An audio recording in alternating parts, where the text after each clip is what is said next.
All right, hello everyone. I just want to make sure, can everyone see the PowerPoint slides? Okay, I see some nods. That's working for me. And so with that said, I'll go ahead and rock and roll forward here. I do believe our room monitor, Cassandra, will be providing our formal introduction. So I will let them take the lead on that. Good afternoon, everybody. My name is Cassandra Stewart, and I am one of the department managers for the Counselor Education Department at the Chicago School. Presenting today, we have Lawrence Richardson and Guy Beatty. I'm sorry if I'm pronouncing your name wrong, but I'm going to go ahead and pass the torch over to them so they can go ahead and get started. If you guys have any questions, you can just go ahead and pop them in the chat. I'm getting ready to pop a message in the chat for all of the attendees. So just make sure that you pay attention to that, and let me know if you need anything.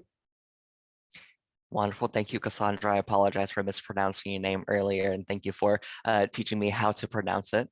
And so I'll go ahead and rock and roll with a little bit about me. I am currently a learning coordinator at the Grand Mental Health and Grand Addiction Recovery Center, a certified community behavioral health center and certified addiction recovery center in the state of Oklahoma.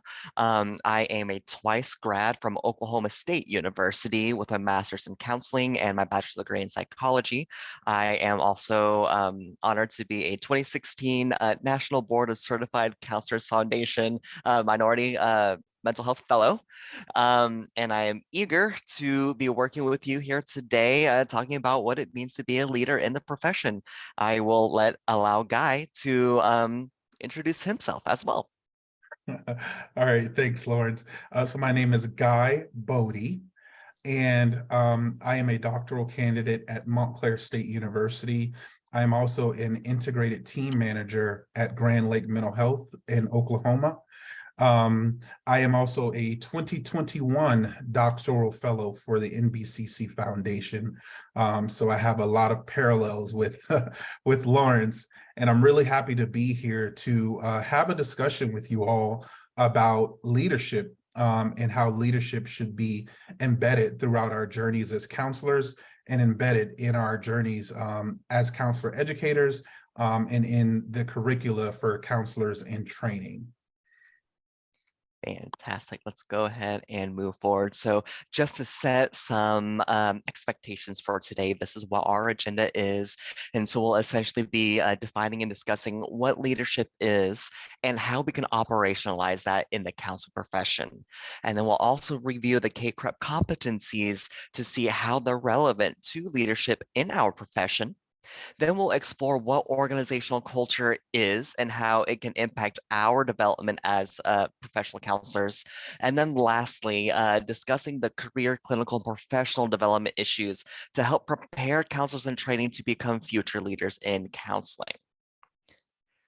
All right, so I'd like to first start with the icebreaker question for the audience. How are leaders in the counseling profession different from leaders in other professions? You can unmute and answer if you'd like, or you can answer in the chat.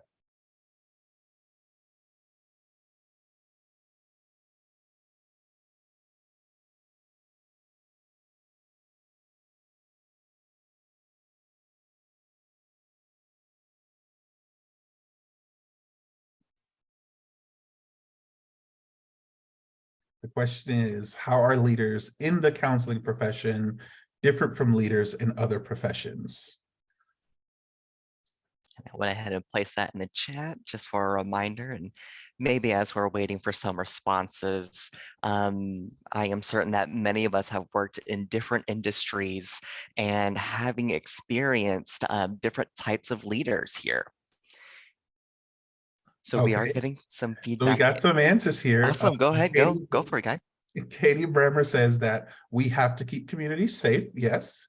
And Elizabeth Fincher says we have an understanding of the psychological needs and person and environment needs. These are all correct. So yeah, what makes us different as leaders in the counseling profession as compared to other professions and their leaders is that in the counseling profession, we have this philosophical assumption that we must contribute to the community and to the overall well-being of persons within our communities, right? And so we have this understanding of the human development over the lifespan and how myriad numbers of things can impact the individual from birth to childhood. So these are some great answers. So I want us to kind of think about that as we go throughout this presentation, thinking about how leadership within our profession is vastly different and that we approach our leadership from a sense of compassion, right? This stewardship in that we are working to serve as leaders in the community and not just be leaders as managers, right? Another question for you all. What issues do you see in the counseling profession today, and what kind of leaders do you think are needed to help address those challenges?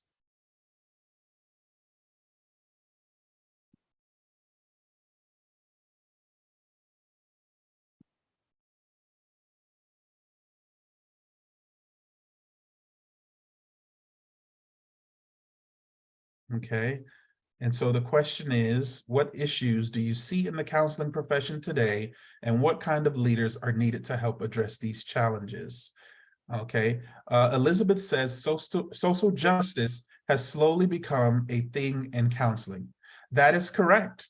And so when we think about CACREP, which is what we'll get into in a second, when we think about CACREP standards, not only does CACREP address leadership, but it addresses also advocacy. And a part of that advocacy piece is social justice, right? And so when we think about any of the issues that we have within the counseling profession today, social justice could be a part of the solution, okay?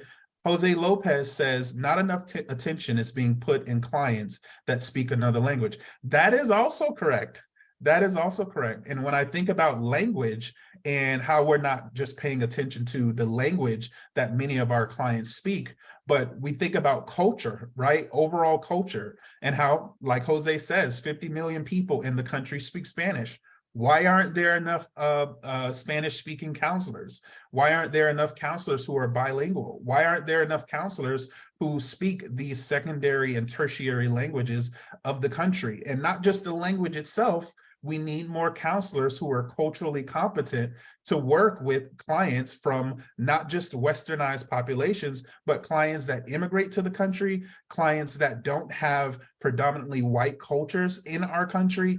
And so these are the things that need to be addressed by our current and future leaders in the counseling profession. These are some great answers. All right, let's move on to the next slide. All right, so leadership. What is leadership? Let me define it for you.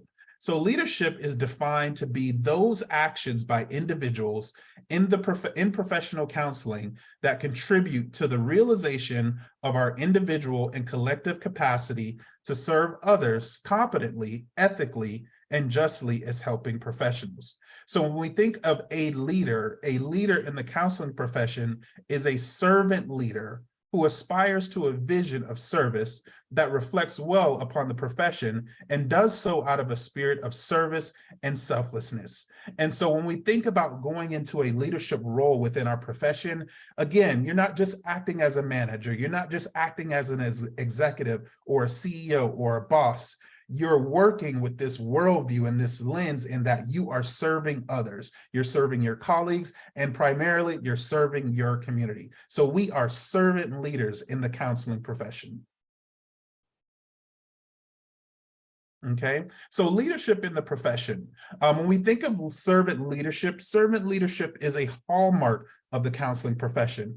And when we think of this servant leadership, we have to work to start getting counselors in training when they enter those entry-level programs at the master's level to start understanding what leadership may look like for them once they finish their programs and once they get their licensure. And so because of CACREP standards, or according to CACREP standards, Counseling students receive these training on leadership and advocacy, and they often go on to assume diverse forms of leadership. But for counselor educators who are tasked at training counselors in training, we must do a much better job or a greater job at getting counselors in training to understand that at some point you may not just be a therapist, you may actually be a leader in the profession. And so we believe, and we're going to show you all several ways in which we believe that we can start to get counselors in training, or those early on in their counseling careers and trajectories, to think about what it means to be a leader and how to become one in our profession.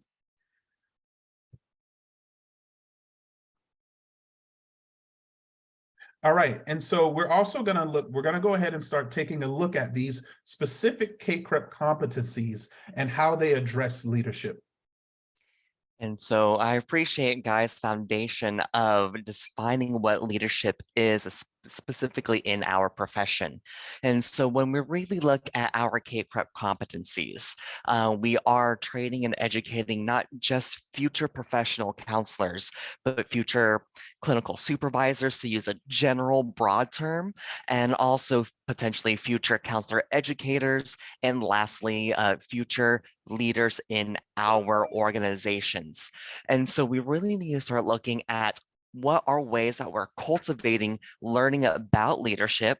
And more specifically, when we talk about professional counseling identity, yes, we talk about the evidence-based practice. Yes, we talk about the holistic approach. Yes, we talk about social justice principles in our profession.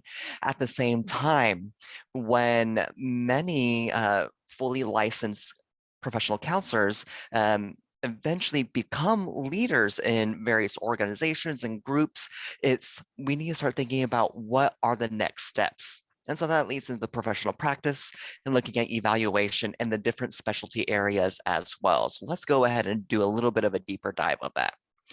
And so looking at section 1, the learning environment. First and foremost, learning always needs to be positive, and learning always needs to be rewarding at the same time. And ensuring that it's not only positive and rewarding, as you can see here with this first bullet point, is that it needs to be supportive and inclusive. In my experience of working as a career counselor in higher education settings, many individuals are already looking at, yes, I want to have this entry-level experience upon graduation, but they're already looking at different types of roles, such as, and of course, different places call it different things, but clinical supervisors, site supervisors, anything that can help enrich and cultivate the professional field and organization. And the second piece here is looking at fostering not just personal growth, but also professional growth. Yes, we are talking about more so the ways that one can become a licensed, or excuse me, a professional counselor, but professional counseling goes beyond the room, beyond the telehealth session, beyond the one-on-one and the one-on group as well, and looking at how we can cause that small ripple and cause it to be a wave in our profession. And then lastly, looking at how we can facilitate collaborative learning and teamwork. As we all know, there is no I in team, and that no one just stands on its own island. And so recognizing that we need to work together with a variety of professions and a variety of colleagues. And so, for example, at Grand Mental Health and Grand Addiction Recovery Center, we are not just simply hiring and promoting licensed professional counselors, but we're looking at people who have what we call lived experience as peer recovery support specialists, where they have, dare I say, been there, done that in the communities of, this is what my life was like through mental health, trauma, and addiction. Here's how I built my sticks to get out of my deep, dark trenches. And now with my lived experience, here's how I can connect with other clients as well. Additionally, we also work with what we call care coordinators, or also maybe known as bachelor's level clinicians, also known as case managers, and looking at how we can foster their growth and development as well. And so looking at professional counseling identity, many of the assignments and competencies in the master's level courses look at how to establish a strong professional identity beyond what it means to be a helper. Because I'll be honest, as I worked with a variety of students, there are experiences where where a lot of students would say, I just want to help people. I have a heart of service. I want to be a helper. And I always quit back with the question, name me a job that does not help another individual out there. And we pause and we reflect. And then I say, a statistician, they may never see another human being out there because they crunch numbers, they may stay in the office, they look at data, but they utilize that information to help other organizations, research methods, and other things along those lines. When we get greeted by a person in a large store, they are providing that welcoming, positive environment. And so truly, in my personal belief out there, there is no job or profession out there that does not help another person or individual out there. And so when we say we need to develop a strong professional identity, we need to get more specific on what does this mean, not just serving clients, but also how to serve our profession as a whole. And of course, going beyond that is making sure that we can also help within professional boundaries as well. So not just looking at our American Counseling Association, or excuse me, our ACA Code of Ethics, but also making sure that our future professional counselors are also aware of what their laws, acts, and or regulations are based on their state, and knowing that if they are licensed in multiple states, that they need to abide by that appropriate state from which the client serves, or which they're practicing from which the license is in that state.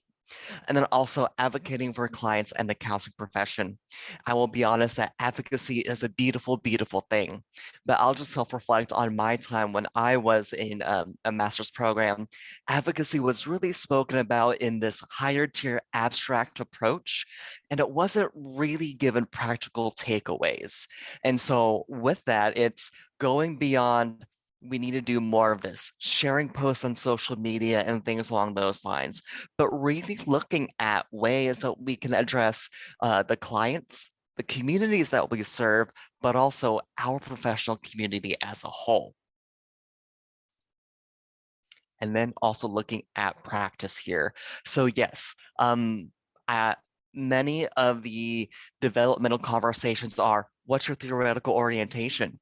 What's your specialty? Do you work with children or adults?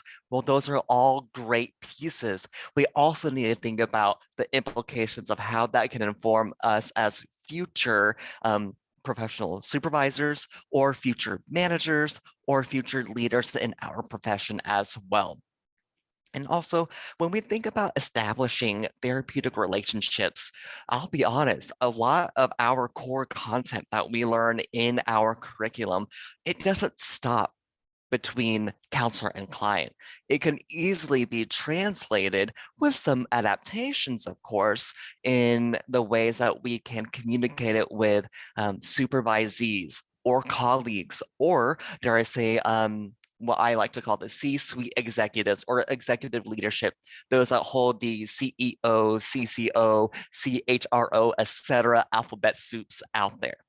And then lastly, utilizing evidence-based practices too. And so when we say evidence-based practices, it's also important to be critical on what do we mean by evidence-based practice? Yes, we are aware that it is rooted in research as well, but also acknowledging that there is room for more growth and development on what evidence-based practice is. And so I was recalling some conversations in CESNET, talking about certain maybe spiritual or religious practices. I think one that comes to mind is about astrology, for example, and just really trying to dive a little bit more deeply on how that resonates with clients. And of course, that does bring up great, difficult dialogues and courageous conversations, but allowing us to expand the definition of utilizing evidence-based practices too. And I just happened to see a message here through Jose that the part of the code of ethics is speaking a client's language. How is that possible when language competency isn't there? That's a great question. And that is something that I like to believe, or I hope I believe, is being currently addressed right now. I believe there are certificate programs, not only at universities, but also through other independent organizations that are specifically looking at how to develop and train and implement language competent counselors or just healthcare providers as well. And on top of that, there is an organization that I'm currently working with to contract where not only can we provide the certifications of professional training to facilitate appropriate additional language competencies in the profession, but also more specifically on the world of mental health. As we all know, the language in primary healthcare is going to be different from behavioral healthcare, and just knowing those nuances as well. And also, Jose, you're not wrong. That actually means that we have more growth areas to address. And so I'm excited that you put that in the conversation as well. And I'd like to add to that just a little bit. And I think in the profession, we collectively have been working to try to address these gaps, right? And this goes right back to what our presentation is about. It's about leadership. And I'm also a counselor educator. And I always implore my students to, when they come across a gap, either in research or if there's any issue that they see within the profession, think to themselves, what is it that they can do to go about helping address those gaps in the profession, whether that be something in education, in the curricula, in the field, with certain client groups, all of these things related to culture. What can you do to help address these gaps? And so I think the counseling profession collectively has tried to address these gaps in the standards and the codes of ethics, but we still have a long way to go. And so when we look at the data, just for example, with the advent of DEI programs, right? A lot of people would say that our standards and our ethics do align with working towards being culturally diverse in the counseling profession. But even still with that, even still with the data showing us that we're getting better and better at addressing these gaps in fulfilling the needs of various communities, we still have a long way to go. And so when we think about these gaps, when we think about things like culture, when we think about things like the lack of communication and the lack of understanding of cultural nuance, think about how you can go as a servant leader and address those gaps. Awesome, awesome. I'm loving that contribution. Thank you, Guy. And so we can also look at the different subspecialties that we have here. I did graduate with a specialty in clinical mental health counseling, but we are probably aware that there are different specialties such as addictions, marital, family, and couples counseling, career, student affairs and higher education, etc. And so as we look at the different specialties of counseling, that we develop that expertise in that area. But not only do we develop the expertise in how to serve that specific maybe population or addressing a certain concern, but looking at how we can become future leaders in that area. And so when we look at, for example, student affairs and higher education counseling, we can make sure on how can we integrate leadership concepts and how to be a future leader in our higher education institutions as well. And so I will leave Guy to talk about this section here. After all, he is our counselor educator for today. All right. So I decided I wanted to speak on the doctoral standards for counselor education and supervision, being a doctoral candidate and being a counselor educator myself. And so when we look at those CACREP standards relative to leadership for doctoral students and counselor educators, we're talking about leadership in the domains of pursuing advanced education and training, engaging in research and scholarly activities, and mentoring and supervising future counselors.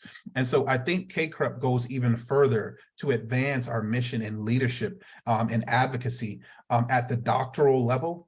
And although this is addressed very broadly in the CACREP criteria and standards, it's up to each institution and it's up to each counselor education program to determine what that looks like.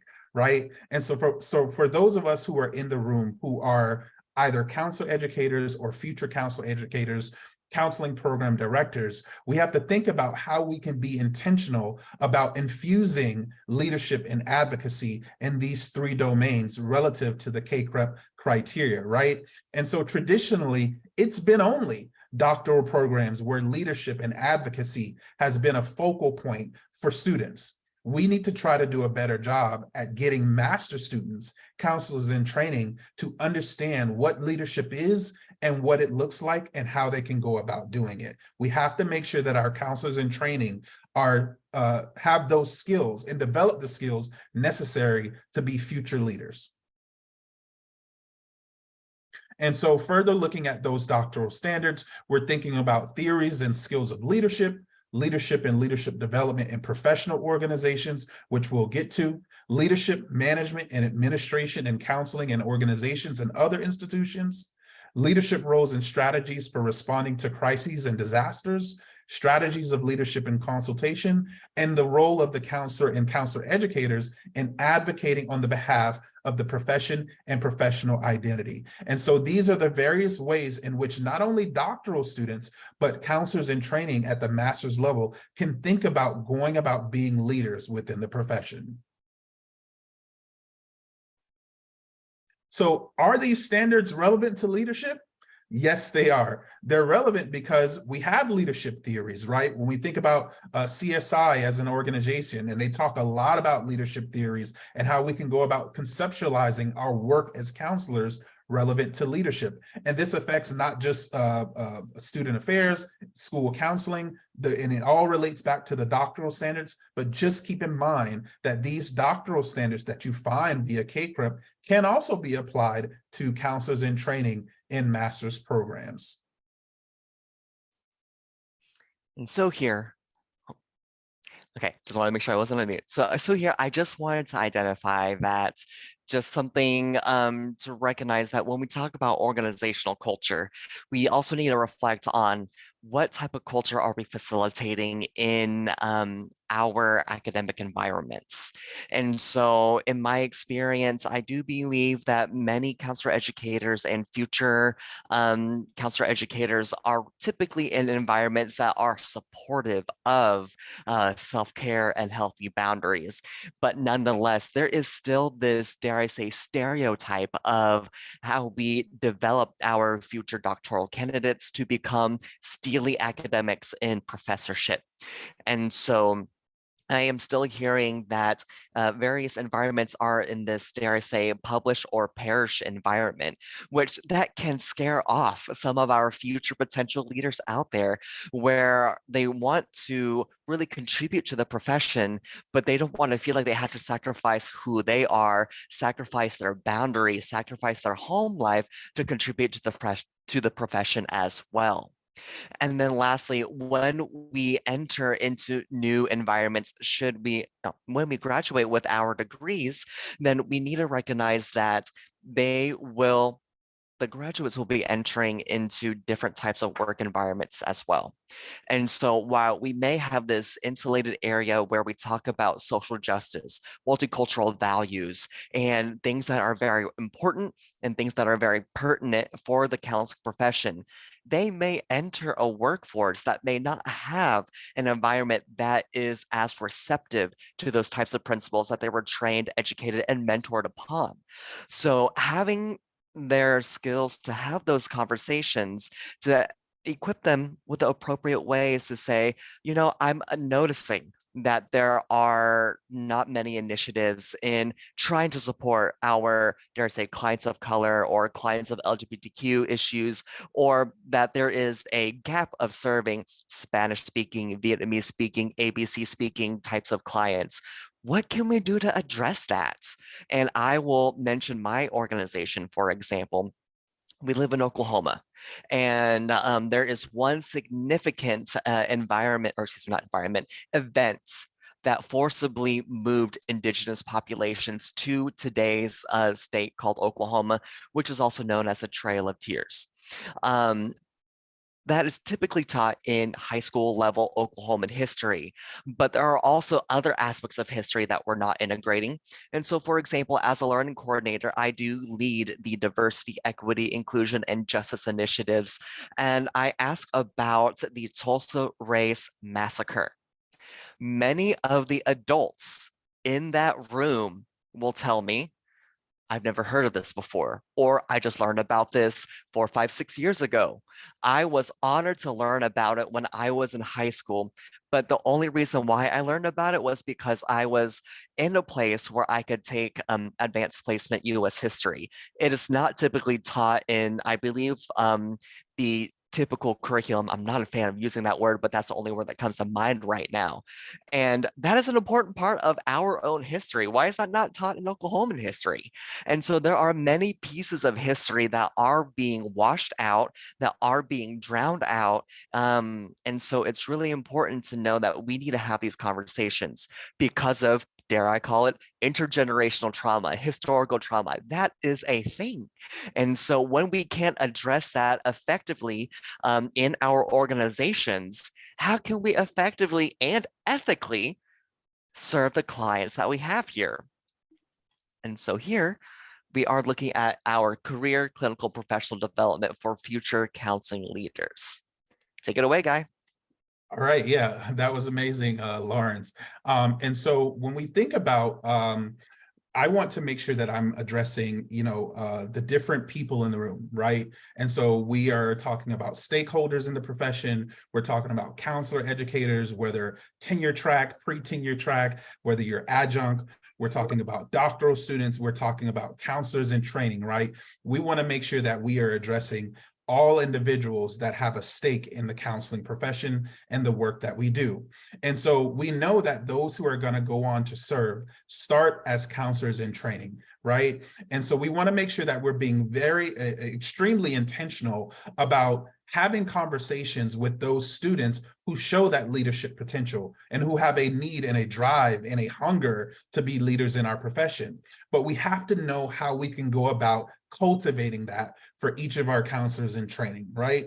And so that's why we want to talk about developing clinical expertise and leadership skills concurrently while we're training these counselors in training.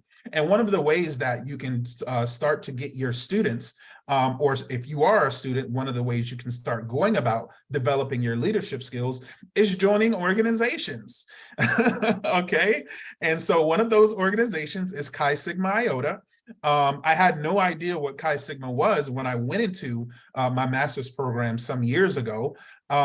And I was told about it, and I learned about all the amazing things that our local chapter of Chi Sigma back in Boca Raton, Florida, I learned about some of the amazing things that they were doing in the community, right? And I wanted to be a part of that. And so I joined Chi Sigma Iota, and the connections and the networking that came with it was, immeasurable, right? And so this is one of the ways that we can get our students, or you as students can get yourself to start cultivating that leadership identity within you.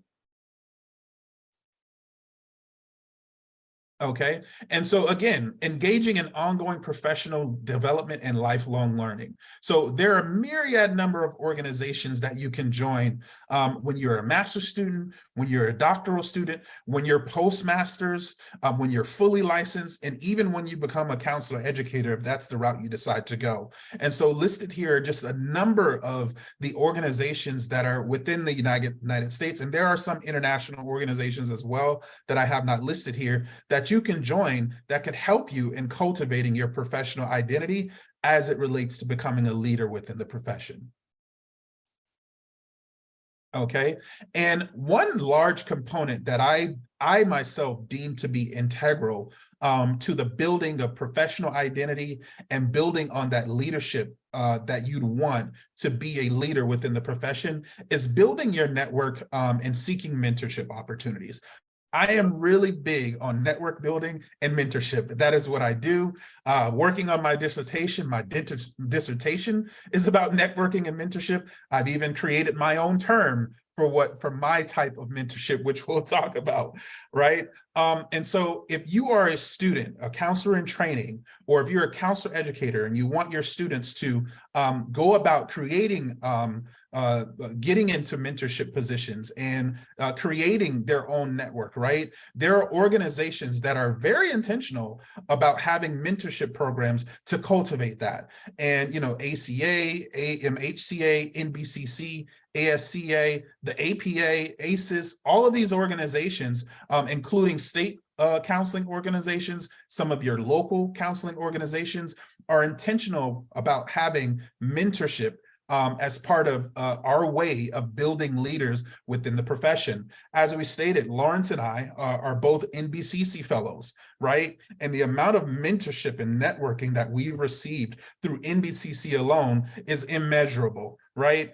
And I often tell people that the counseling profession is very small because we have so many mentorship programs. It's almost like everyone knows everybody, right? And so if you haven't known me until today, I'm sure you know someone that knows me, right? That's how small the profession is. And so we have to make sure we continue bumping shoulders in this way, because the more and more that we collaborate with one another, the better we're able to address those gaps that we have in the profession. And one of the ways that we do that is by networking and providing mentorship opportunities to our future leaders. And something that I wanted to add is I understand that it sounds like a big feat. And I'm not going to lie, it is a big feat. So if it sounds overwhelming or a little bit scary, that's okay. Start somewhere small, or I don't even want to say small, start somewhere local, excuse me. And so, maybe break into your state counseling organizations and just talk to one person. Recognize that networking is a skill and a practice. It's not something that you are innately born with. I recognize that maybe our fellow introverts here might say, no, I'm not going to network. I'm not going to bump shoulders. I just get overwhelmed. The thought of attending a conference, I get that. At the same time, I'll call out my fellow extroverts here, where you can meet a lot of people, but I'll call us out because I am an extrovert. How many names do we actually remember? How many people do we actually follow up with? And so it is not innately a introvert or extrovert or a person thing. It is simply a skill building thing. And through that time and development, you will get better through it. And I recognize that through the larger organizations, it can be a lot of opportunity. And so with that, just start with one and see where it leads. As Guy said, once you know someone, you might know someone. And actually, we know someone from a previous relationship, actually. And that's how we were able to be connected to facilitate this presentation today. It's truly honored for that. Yeah, and so speaking of introverts, your route doesn't have to be the same route as mine. When it comes to networking and cultivating those leadership opportunities for yourself within the profession and your career trajectory. And so there's other ways to go about it. We do have online counseling communities, platforms like LinkedIn, professional counseling forums that you can just use on your Gmail, on your phone, such as CESNet, right? And social media groups on Facebook. And so if you're good at technology and you're not so great with people in person as you are with communicating with those in the profession online, these are some of the more alternative ways that you can go about building your network and seeking mentorship opportunities. And another way that you can go about creating a network and getting mentorship is what I've dubbed cross-institutional mentoring. And so I've decided that cross-institutional mentoring is a guidance system, whether it's formal or informal, where a faculty member can provide mentorship to a student who is enrolled at an institution different from their institution where they hold mentorship. And so what does that mean? So when I was a master's student at Florida Atlantic University in Boca Raton, Florida, as you all can see, I am a Black male. And I was the only Black male in my master's counseling program, and we had no Black men in the doctoral program there. And we had no Black male professors. Well, we had one, but he was an adjunct. He was never offered a full-time position.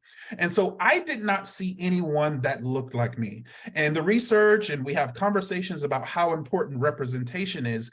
And I asked myself, I know I want to be a future leader in the profession, but I don't know what that looks like for a Black male. So I was very intentional about seeking out my own network by going to various conferences across the country. And I kept asking myself, well, if I have to travel to go to conferences to meet people, and I have the resources to do it, what about those individuals who don't? And so a colleague of mine, his name is Felix Morton, shout out to him because he just got minted as a doctor yesterday, defending his dissertation. He's at North Carolina State University. We got together and we decided, you know what we're gonna do? We are gonna create a group chat. And I know it sounds very basic, but we started this group chat back in 2016 on an app called GroupMe. And we started with just 5 of us. As of today, 2023, we have over 400 Black men in our group chat, right? And so we call this cross-institutional mentoring because we have several types of counselors in this group chat. So it's by a tiered system. So we have interested counseling students, we have counselors in training at the master's level, we have doctoral students, we have clinical professionals who are no longer in school, they're just out in the field working. And then we also have counselor educators and counseling leaders. So as you can see in this picture here, the guy in the very middle is our former ACA president, Ken Butler. And so we do have times where we're able to go to conferences and we're able to link up and rub shoulders with one another. But when we aren't, we're cross-institutionally mentoring, right? We're online, we're sharing information. We are building our network and sharing those resources with one another online via the internet on a group chat. And so for those of you who don't have the ability to go to conferences, who don't have the same thing that others of us have to go out and meet people in person, or just don't simply have the time, be intentional about your leadership by way of utilizing things like a GroupMe chat, or going on Facebook, right? Or going on SESNet and connecting in that way. And so our purpose in this is getting you to understand that there's various ways that you can go about becoming a leader and getting your students to become leaders as well. All right. And so just to kind of talk about it a little bit, right? We want to talk about navigating career paths and opportunities in counseling. So experienced counselors with a counseling degree can have a wide range of professional leadership career opportunities. These are included, but not limited to, coordinators, department chairs, deans, higher education administrators, agency at not-for-profit settings. Counselors can also have leadership roles in various settings such as EAPs, HR, organizational change, DEI programs, and executive leadership. It's important to remember that counselors may lead in a number of leadership positions across an organizational hierarchy, including executive leadership. So when I went into the counseling profession very early on, I remember I think it was at the end of my first year, I did my very first practicum, and it was working in an outpatient substance abuse setting. And I had my very first supervisor, and I thought to myself, well, what does it take to become a clinical supervisor? And then I started thinking, well, what does it take to become the CEO of this organization? And then I really started to expand my thinking on how I can go about imparting service in this profession.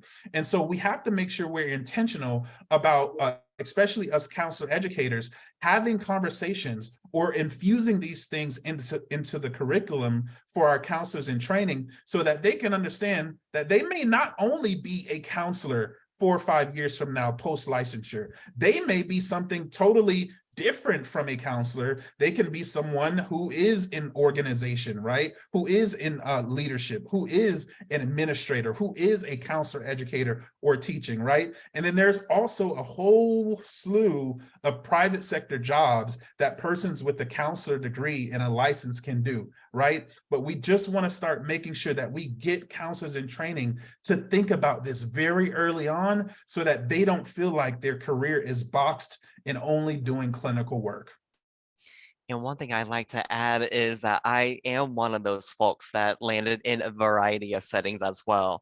And so I've always heard this hullabaloo that your counseling degree can lead you to other opportunities such as organizational development or human resources. Well, at my time at Grand Mental Health, I was an integrated team manager at the time, and then an opportunity to become a recruiter came about. And I always said I was always curious what the life of a recruiter was because of my career counseling experience. I threw my name in the ring, and next thing you know, here I am talking to a guy trying to get him to come overboard. And so with that, recruiting or human resources, and I'm still in that role, especially now in learning and development, don't let your degree or the name of your major or specialty, should I say, limit you in your capacity. Think beyond those lines and see how you can make greater organizational change as well. And I definitely have to piggyback off of that, because I never thought that once I got into doctoral candidacy that I'd be in such a role as what I'm in now at Grand Lake Mental Health. And, I know that we're in Oklahoma, and I was intentional about coming to Oklahoma to help serve rural populations because it's something I had never done before. But there are organizations like ours all throughout the country where you have people working as recovery support specialists, and they don't have a degree, but they're working from a worldview of experiential knowledge and just their own lived experience, all the way up to our CEO, who may just have a master's in counseling, but he's developed these leadership and managerial skills over time, right?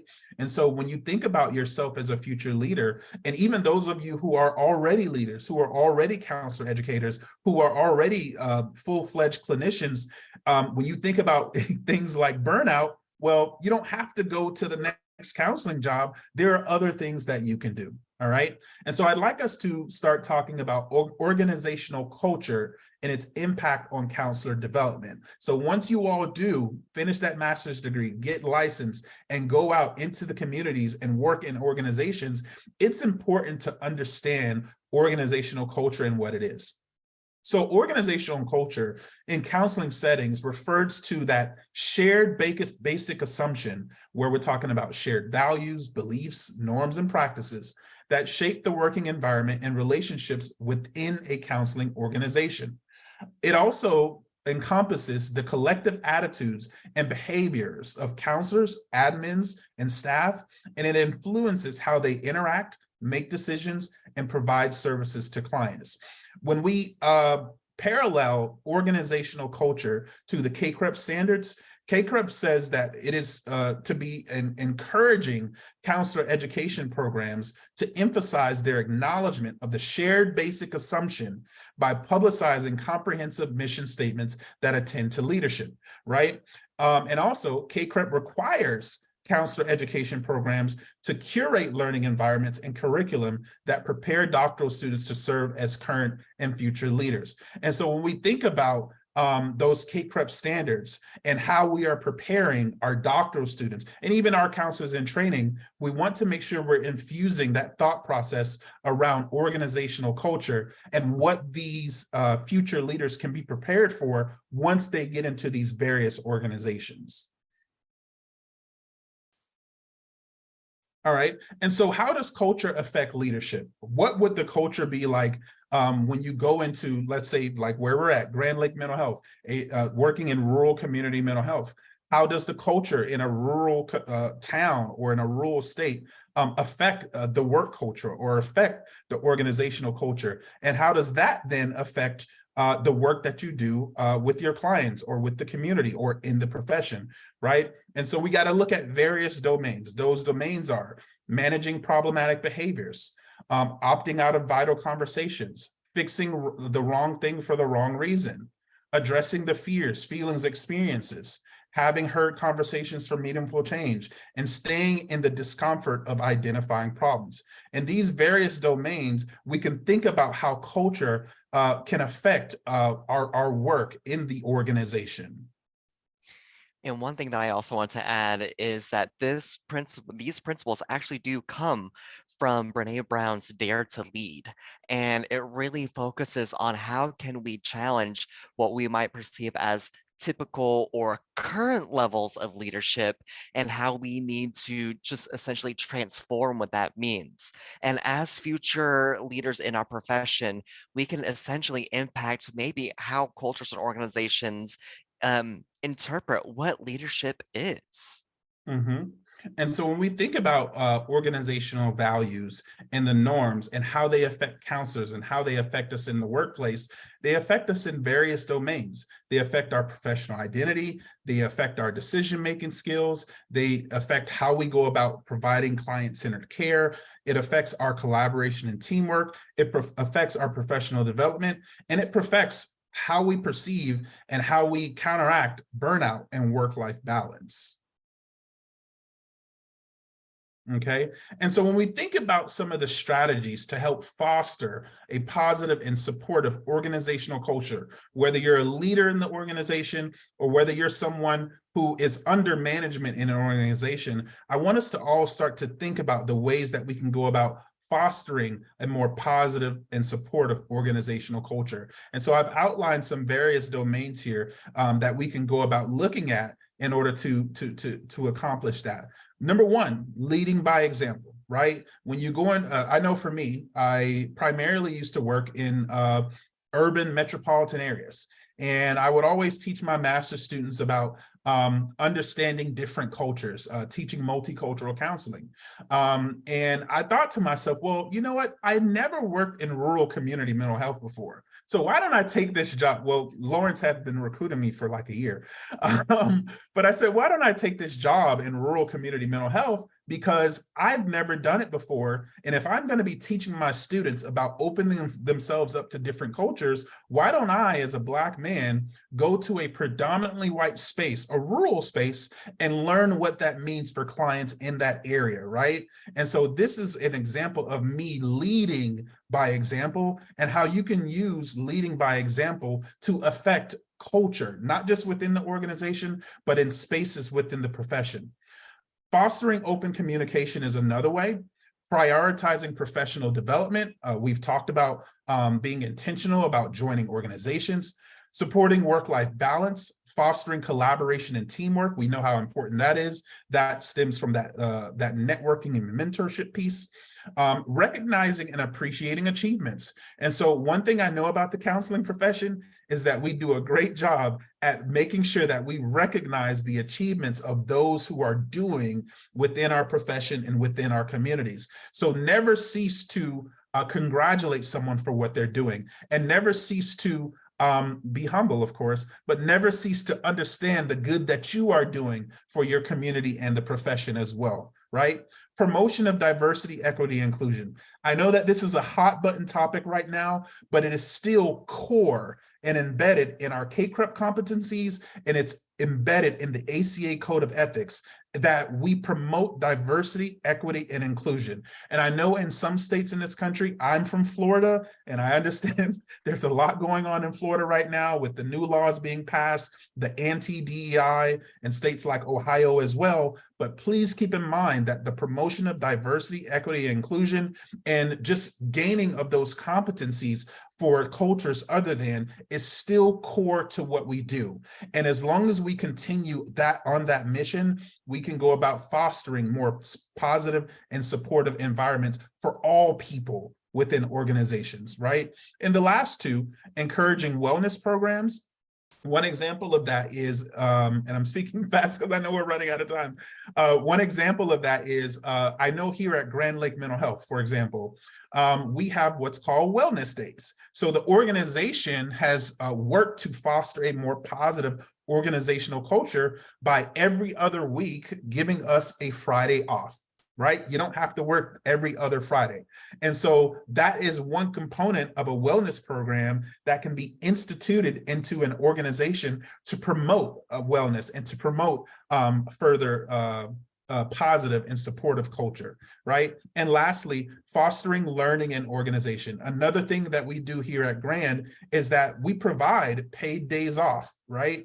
For individuals who want to go out to a conference, who want to go and do some CEUs, because we know how important and integral learning and growth and continuing education is for all of us, right? And so it's important that whether you're going to be, you know, just a clinician in the organization or you're going to be a leader in the organization, that you look at not just these last two domains, but all of these domains, because they are going to affect the outcomes as it relates to organizational culture. Okay, and lastly, for me, we want to make sure that we're addressing the challenges and promoting counselor well-being, right? And there's various ways we can do this. Understanding of self-care practices, peer support and supervision, professional development and training, workload management, transparent communication, recognition and appreciation, as I said, organizational support, education and compassion fatigue and burnout, peer networking, and supervisory support. So you kind of see how the last three slides, all of these solutions kind of overlap and they parallel with one another. And that's because all of these things directly impact in one way or another organizational culture, which ultimately impacts the individual, which is you, in the work that you're going to be doing in our communities as a leader. And so here we'll rock and roll really quickly. I'll just make a reference to Patrick Lencioni's book called Five Dysfunctions of a Team. It is absolutely fantastic to really learn how to develop a team. And so we really need to look at the essential pyramid of what it looks like. And I have this graphic here. Hopefully it's not too blurry, but it's similar to Maslow's hierarchy of needs, which I am also aware that there are some cultural nuances that he may have taken from the Blackfoot tribe as well. And so I do want to honor that in addition to speaking of that, but looking at from trust to results. And so recognizing that we need to have trust, we need to resolve conflict, commit to one another, absolutely look at accountability, and then also pay attention to our results. So we need to know our why. And so here I mentioned Brene Brown earlier, and as Guy mentioned, we must lead by example. Our people that we supervise, our people that we work with will follow suit with our principles. Here's a flashback to our career counseling competencies here. And so assessment through transition, know that career development phases are not just for our clients, it's also for us as well. We need to look at how we need to develop ourselves professionally and also through our career. And rocking and rolling, we have the employee life cycle, borrowing this from the world of human resources and organizational psychology. When we look at organizations and we look at how to recruit future master's and doctoral students, we need to look at the phases in which that we cultivate this as well too. If you are a program in the middle of Oklahoma and you emphasize that you're a social justice program, you need to talk about that, which, Oklahoma State University does. And we're proud of that. And so making sure that we can address it as we can, but also helping everyone prepare for the separation or transition afterwards. And so here we have the National Association for Colleges and Employers. These career readiness competencies are predominantly applied to undergraduate students. However, this does not stop just because we graduated. We always need to look at ongoing professional development as well. Again, we have the webinar recorded. We have it through the National Association of Colleges and Employers. Their career readiness competencies are ready for us to read and to navigate as well. So with that, we have a wonderful 4 minutes for any questions here. Yeah, and so before we take any questions yes. for these 4 minutes, I see a couple comments about NBCC, and I just want to clarify something. And so I think Elizabeth said that she had her NCC for years and had no idea that NBCC did anything beyond certification. And Lawrence, you did follow up and explain that to her. And yes, NBCC does a lot.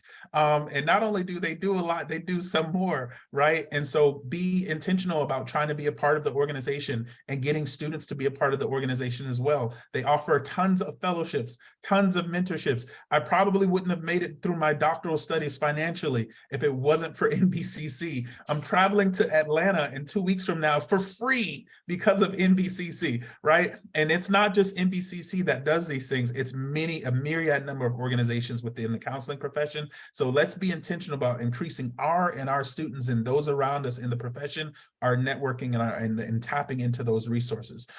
So any questions that you all have for us? I know that for the past 10 minutes, we've been kind of speeding through things really quickly, but we wanted to make sure we finished in our allotted amount of time. So any questions at all for us? I do hate to interrupt, guys, but we do have to go ahead and end this session because we have another session that we have to get started. So I want to thank you guys for presenting. This was a wonderful information, and there was a lot of great conversations going on in the chat. If you guys have any questions, I do recommend to reach out to them with any questions that you guys do have. And thank you, everyone, for attending. Thank you, everyone. Have a great day. Bye.